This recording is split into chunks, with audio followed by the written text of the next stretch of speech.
Ձեր բնակարանն ուզում եք փոխանցել ձեր թոռնիկին եւ չեք կողմնորոշվում նվիրատվություն անել, թե կտակ գրել։ Ողջույն, ես փաստաբան Տիգրան Գրիգորյանն եմ։ Պարզաբան եմ նվիրատվության եւ կտակի առանձնահատկությունները։ Իսկ դուք արդեն ինքներդ որոշեք, թե որ տարբերակն է առավել նպատակահարմար։ Եվ այսպես, կտակը անձի վերջին կամքն է, որն ուժի մեջ է մտնում նրա մահվանից հետո։ Կտակի դեպքում մինչև կտակարարի մահը անշարժ գույքը շարունակում է պատկանել կտակարարին։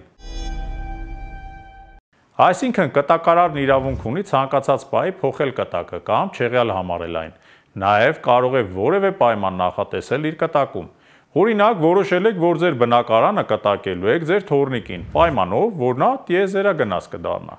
Եթե նման պայման նախատեսեք կտակում, իսկ թոռնիկն օրինակ բժիշկ դառնա, ապա ձեր բնակարանից կարող է զրկվել։ Նվիրատվության դեպքում ամեն ինչ այլ է։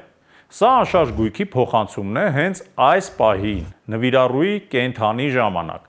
Նվիրատվությունն ուժի մեջ է մտնում անմիջապես գրանցման պահից, այսինքն, որ պահին նվիրեցիք ձեր տունը, գրանցեցիք գործարքը, այդ պահից սկսած այլևս որևէ իրավունք տվյալ գույքի նկատմամբ չեք ունենում։ Սակայն օրենքը հատուկ դեպքերում սահմանում է որոշ բացառություններ, երբ նվիրատվության պայմանագիրը կարող է չեղյալ համարվել։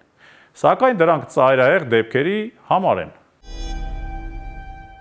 Թե կտակ կազմելու եւ թե նվիրատվության պայմանագիր կնքելու համար անհրաժեշտ է մոտենալ նոտարական գրասենյակ։ Կտակի դեպքում բավարար է միայն կտակարարի ներկայությունն անձնագրով,